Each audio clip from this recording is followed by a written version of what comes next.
2023, year of the collabs. Well, 2022 was pretty much the same, but here's another one, and this one is the Letshuoer Gizaudio, or Gizaudio. No, I'll stick with Gizaudio, the Galileo in-ear monitors. Let's get it.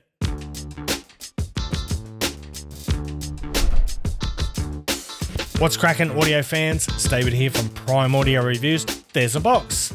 Inside, you get some pretty decent accessories. Now, I was going to say you get some great accessories, but just before I started recording, the latch fell off my box here, and I've only opened the damn thing about 4 times, so just be aware of that. Oh, what a shame, because the box itself is really nice. It's got this sort of a rubberized bottom, so it doesn't scratch them around on your surface. Inside, I love what they've got on the underside of the lid here.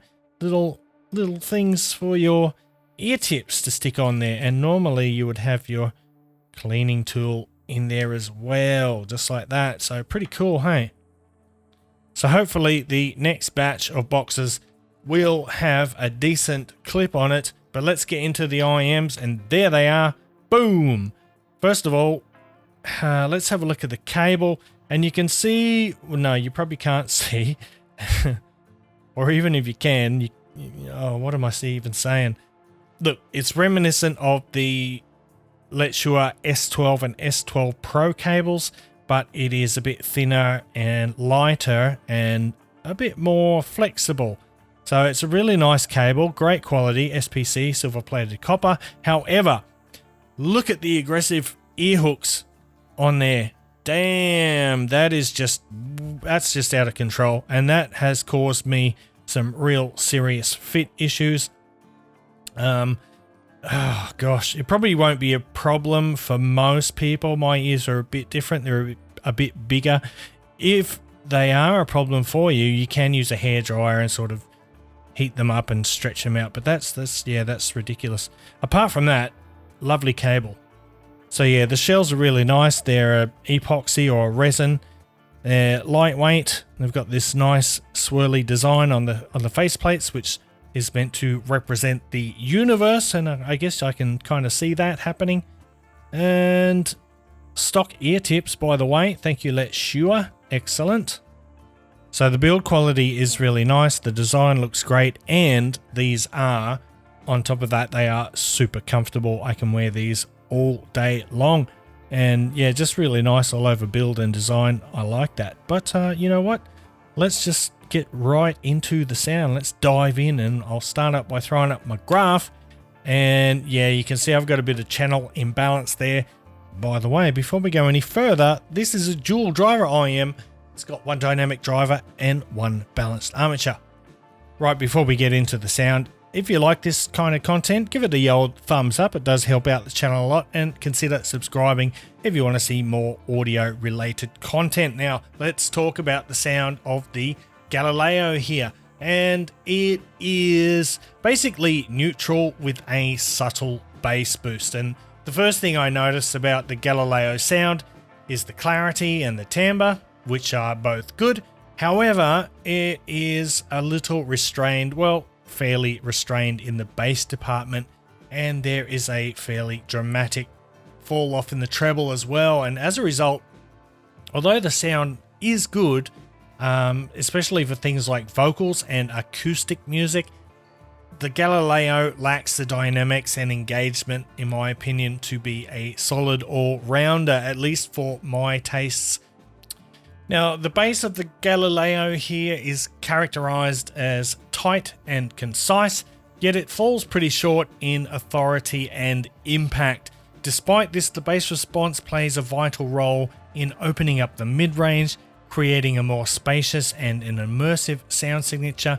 And one noteworthy advantage of this type of bass tuning is that it doesn't muddy or smear the vocals or instruments, preserving clarity in the overall audio presentation.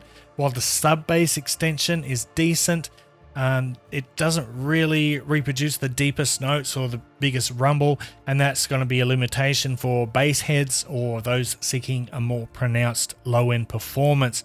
However, for people who prioritize a well-balanced and a clear mid-range, the the bass capabilities are still going to offer a fairly enjoyable experience.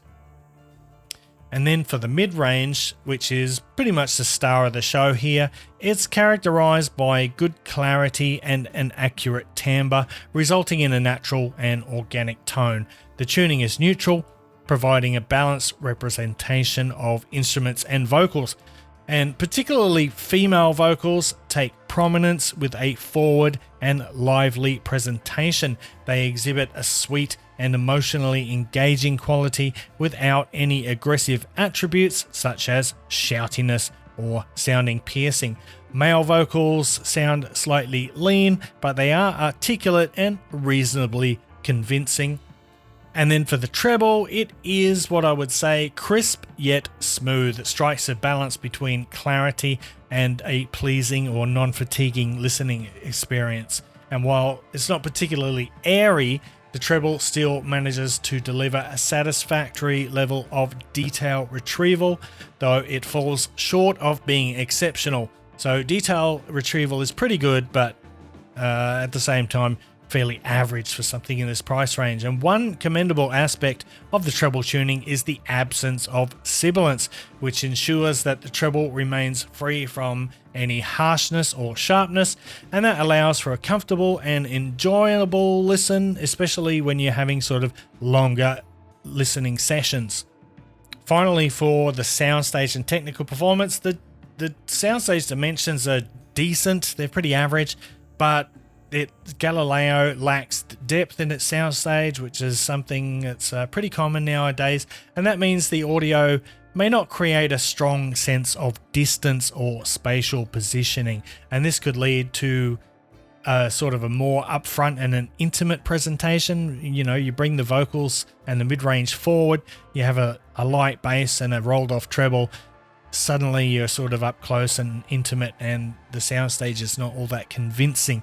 However, the Galileo performs pretty well in terms of instrument separation, allowing distinct instruments to be heard with clarity and precision, and this aids in maintaining a clear and organized sonic presentation, though again, soundstage average in dimension and not much in the way of layering and positioning. So that's the Letshuoer X Gizaudio Galileo. They got the build, they nailed the build. It's awesome. They put in a great cable, except for those stupid hooks, which is, what were you thinking? Look, whose ear looks like that? And pretty good ear tip selection as well. So overall, yeah, it's all right. It's all right. Actually, considering the quality of the cable and accessories, I'd say it's a good buy if you're into this type of tuning. You know what? It reminds me a lot of the, the Truth Ear Zero Red, except this one, the Galileo, has a much more natural balance between the mid bass and the sub bass. You know, these are okay, especially for things like acoustics and vocals, great for podcasts and things like that. They're beautiful, they're comfortable. So if that's your kind of thing, I think you'll like these. Give them a shot if that's what you're looking for. And I'm going to wrap it up. Thanks for watching the video. If you liked it, give it the old thumbs up, Parfam audiophile style. If you're new here and you want to see more content like this in the future, go ahead and hit that subscribe button. And until next time, I'll see you later.